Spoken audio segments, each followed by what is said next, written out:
really excited to kick off the Chief Future Officer series with you. I'll give you a bit of context again. The reason why we decided to start off this series was to have a platform where we can bring together top finance leaders in the Middle East to discuss and share insights on the future of finance in the region.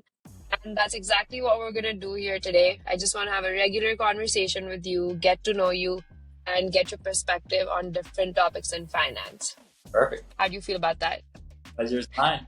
Okay. Always ready to talk to other people in the field and be part of the community. Awesome.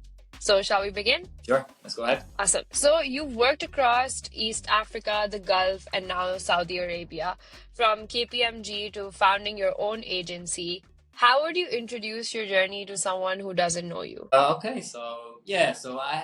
I really love this trying new things since I was like a little child, and I believe the vast experience that I've gained from these different experiences in life like made me who I am today. And there's not a lot that I would change in the experience that I've had in the past. If I would have to explain it to somebody outside of my circle, I would just explain it. That was a very interesting roller coaster, which I enjoyed, and every experience was just a great experience for me.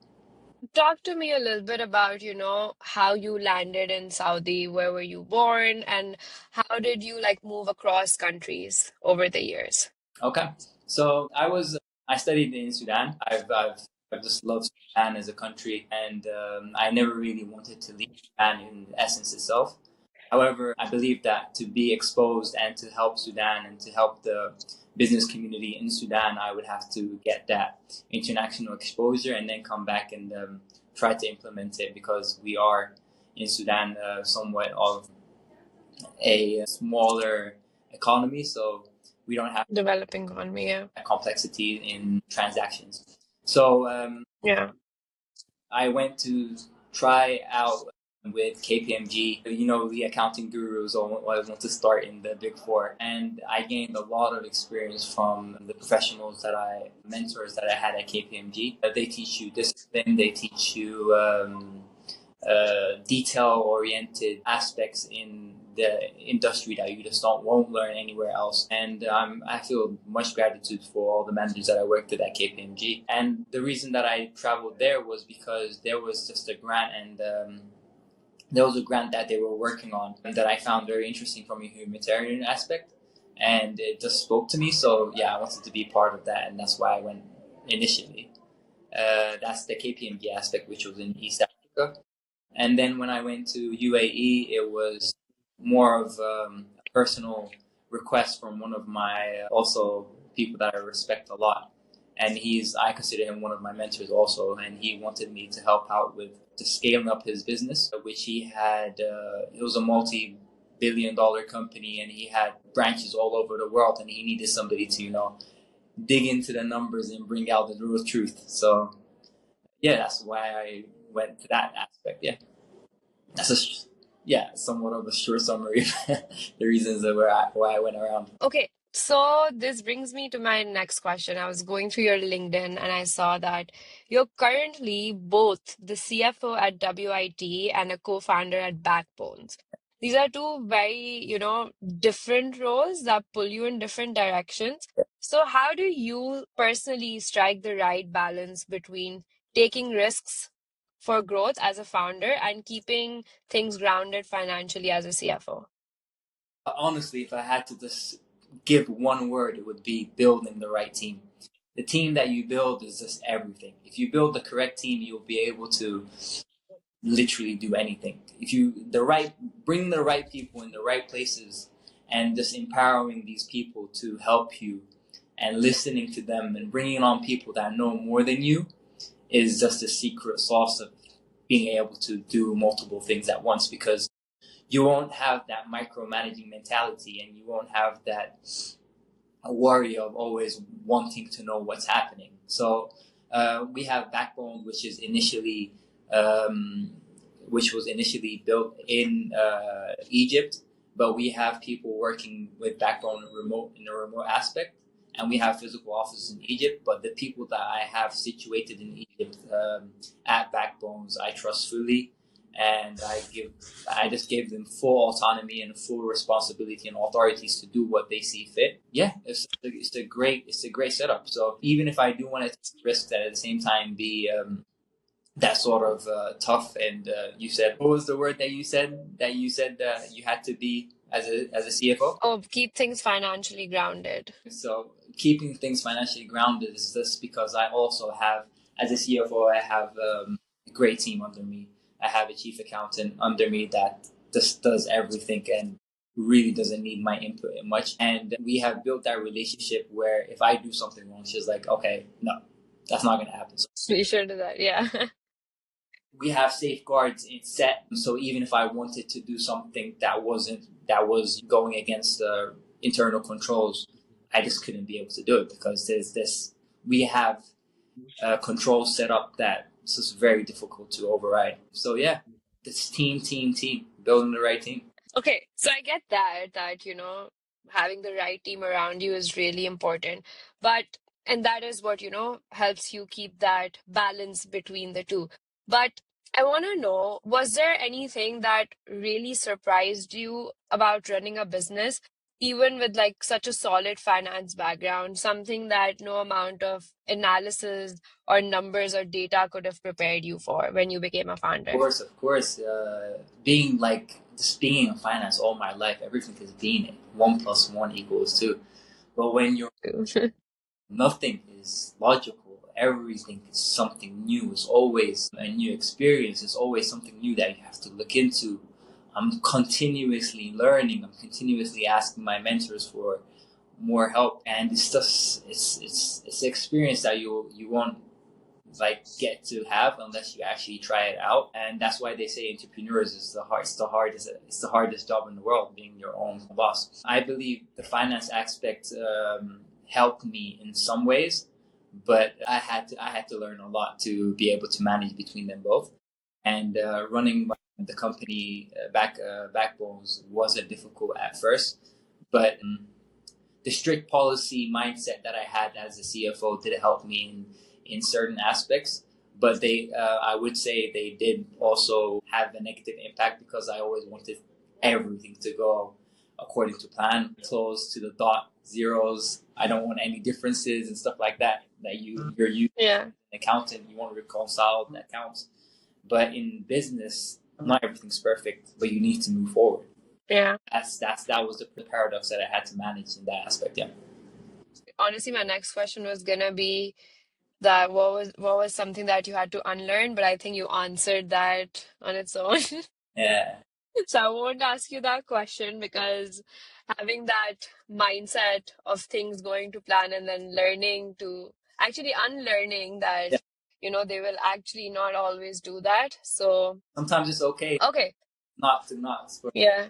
go as planned. Yeah, completely agree. I think we have to like learn to let go is what Yeah. is something that I've learned over time. Like, it's okay, things will not always go according to your plan. All right, coming to the next question. What's one misconception that you think people have about what a CFO actually does at a startup? Okay, so the way startups are set up is that it's always small teams. So CFOs at startups, they always want you to do thousands of things or thousands of roles as a CFO. So you'll be in charge of reviewing contracts, you'll be in charge of vendor management, you'll be in charge of HR aspects. The most major misconception that I believe would be vendor management and like being part of the procurement process, which I believe is the biggest breach of being a CFO. Because if you're handling purchases and the CFO at the same time, that's just the like fraud getting ready to happen. So I believe, Yeah, recipe for disaster. yeah, I believe that's the biggest misconception, that founders and CEOs expect the CFO to be part of the procurement process and be part of finding better vendors and dealing with vendors to negotiate lower prices and stuff like that. Okay, coming to the next question. You've led finance across Sudan, Kenya, UAE, and now KSA. What would you say has been the biggest regional difference in how business operate in these different regions? I would just say maturity. There's the Okay. markets, they're mature. Everything is systemized, everything is You can open bank accounts online. You can make transfers across the globe easily. For example, in Saudi Arabia. But in Sudan, if you had, if you wanted to make a transfer, you would have to transfer through multiple correspondences to make a transfer. You would have to find different ways to be profitable in a market that is not built to be profitable in. You would have to find different ways to finance your operations when not traditional finance aspects already. Because in Sudan, we had an Islamic state where we didn't have the sort of facilities that you would find in other countries. So, yeah, the biggest aspect would be the maturity of the business, the economies itself. And it was very difficult going from one to another because from I came down, everything was okay. Let's find a new way to do this. Okay, let's find a way done. There was no right way to do something. It was It was more of get it done. Figure it out. It doesn't how you get it done. In Saudi and Kenya, no, everything's systemized. If you want to get something done, you gotta get it done this specific way, or there's a regulatory issue that you'll face, or there's a compliance issue that you'll face if you don't do it that way. So that was the main aspect that I had to unlearn when I came from these immature markets to the more mature markets. However, I do believe that in Sudan it was more fun because there was a lot more innovative issues that you had to just come up with. Besides the fun part, there was no routine. So in mature markets, you'll find everything's just routinely set, and there's so much stuff that you just do on a routine, and people will have to work, So it's not like that at all. There's always something new. There was always new rules, all compliances, new regulations coming out that would just nullify everything that they did the week before. So it would always be like, how are we gonna manage to maneuver this? Yeah. No, I get it. So you're someone who actually enjoys non-routine. You don't like monotony. That's what I'm gauging from this. 100%. It's always nice. Wake up in the morning, not know what you're going to do. I personally do not have a calendar. If somebody wants to do a meeting, I'm like, okay, let's just do it right now. No problem. I don't have planning my days ahead of time. I just like waking up in the morning and being like, okay, new day, let's figure out what we want to do. And that's how I build all my teams. I believe routines cause teams to be less agile. And I believe agility comes from not having too many plans or too many meetings set up. And you'll see many of these modern CEOs speaking about avoiding meetings at all. So you have the Amazon CEO speaking about they have a 30-minute meeting once a month, and they just avoid meetings overall because people just fill their days with so much routine work. And I agree. At the end of the day, you'll find that at the end of the month, you haven't done much. I feel like when you're less, when you plan less ahead, you give yourself more thought to what really matters, and you're more agile with your day. Okay, I'm curious. You mentioned how you don't have a calendar, right? How do you, and this is coming just personally asking you this question, how do you prioritize your day? Because for me, I feel like I hate meetings as well. I feel like there's so much time that gets wasted because you're hopping from one meeting to another. When do you actually get work done, right? But how do you actually prioritize your day if there is no set plan for the day? So how I break down any task is it important? And two, how immediate do I have to get it done? Okay. Something important and I have to get it done as soon as possible. That's what I do. Yeah. If I have to do it straight away, I delegate it. If something I have to do straight away, but it's not important, I just delay that. And if something's not important and I don't have to do it at all, I just throw that away. I don't even do it. I don't even. So that's how I just deal with everything. I just focus on what's important and what needs to get done as soon as possible. And else that's important that I don't have to do straight away, I just delegate that off. And that Okay, no, all comes back down to my first point of just building the team. Because if you have a good team, you can just delegate. You can get stuff done even if it comes all at once, even if you're not organized. yeah, Because you have that backbone just helping you out if you need it. no, totally. I get that. Okay, great. I think that's good advice. I'm gonna follow that and I'm gonna sit with my team and I'm gonna have this chat with them as well. Okay, so earlier you mentioned how you've had a lot of mentors, right? And like it was because of one mentor that you went to one place and then from there you went to another. So let's talk a little bit about how you look at hiring and mentorship. Right. So my first question would be when you're hiring for finance roles, is there something that a candidate does or says that instantly tells you he or she is going to be the right fit or a good fit for the team? Honestly, with hiring, I'm old school. I hire people I know to most Okay. this, and I always hire people from references in most cases. So I'm Okay.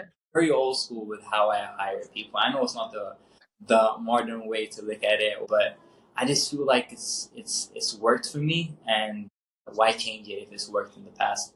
I always hire people I know, people I've already worked with. I will fight to get them on my team, no matter Okay. needs, because I know when I bring them on, they will be what I'm looking for. It won't be okay, let's try him out. Let's give a 3 month probation period and try him out. No.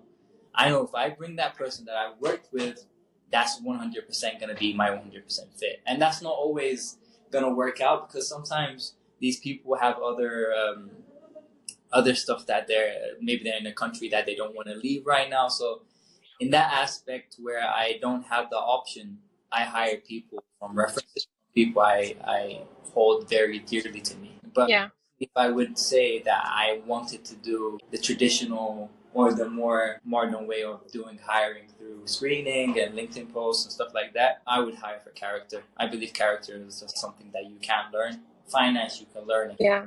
You can learn pretty much anything, but if you don't have the right character and the right mindset, and you just something you're just born with, Somebody that's Yeah. No, come in the morning and get stuff done, That's that's not something you can just learn. I agree. Makes sense. So this brings me to the next question. How do you look at mentorship? You've mentioned you've had mentors, but as someone who's a new manager, I want to ask you that how should I start looking at mentorship? What would be your advice? And how do you actually see mentorship as an asset when it comes to building the next generation of finance? Okay, so I believe mentorship is something that everybody should have. A lot of people, or the people, I don't want to say a lot of people, but people in my circle don't really focus on it that much. Yeah.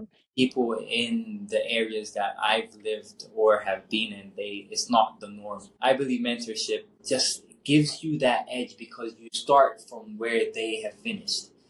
When you see Mm, somebody who has 15 to 40 years experience, he'll teach you the stuff that he learned in those 40 years, so you wouldn't have to do those mistakes, and you wouldn't have to go through the obstacles that he had to go to or she had to go through. And it just helps you navigate stuff so easily. I believe yeah. in two types of mentors. You always have to have a mentor at work. Like, even if you're the highest person in the company and you're like the boss of the bosses, you need a mentor, even if it's your secretary. You need somebody that you can come and speak to, and somebody you can confide into, and somebody you can just that listens to you when you're at work, and you can just backbite on your other colleagues too. You need that person. You just can, and that would be your college mentor. But I do believe 100% in paid mentorships, and that's something that Okay. not focus on and kind of see as a nostalgia. But a mentor that you pay can give you a lot to learn because he will be a lot motivated to give you his time. Free mentors, Yeah. free mentors only work if they have genuinely a liking to you, or they Interest in your well-being. Yeah. genuinely good people. And genuinely good people have they're so good that they want to help so many people at once. So they're not going to give you that much time. So Yeah. you won't find the mentor that you want unless you're lucky that you have somebody in your life that's a match mentor for you and care, Mm-hmm. which is it's a very rare situation where you have all of those fit. So I believe paid mentorship Yeah. is something that people should do more, and I pay for mentorship all the time. And I believe Okay, that's very cool. you need mentors in multiple aspects. So as a finance person, I need a mentor in the finance aspect. I need a mentor in my life in general, how to deal with my life Yeah. and stuff like that. And yeah, that's the Okay. I honestly never looked at it that way, but I think now listening to you speak, I think I'm gonna look into getting a mentor for yeah, myself as well. definitely get a paid mentor. It's a Yeah. very good investment. Yeah. I mean, at the end of the day, it's like something you're investing in yourself, right? So Exactly. that has to be good. Okay, awesome. I think this is the last question for the interview. For Saudi's transformation under Vision 2030, we know it's massive, Yeah. especially for startups and the creative economy. As someone building in this space, what opportunities or challenges do you see for founders and finance leaders over the next few years? Oh, that's a tough one. For 2030 are endless. The vision for the leaders in the country, Saudi Arabia, is just. I don't believe anybody really fully understands their vision yet. Their vision is so profound and so different from what we've ever seen that people just believe they understand it, but they just don't. It's so Yeah, massive that you learn something new every day that you're in this country.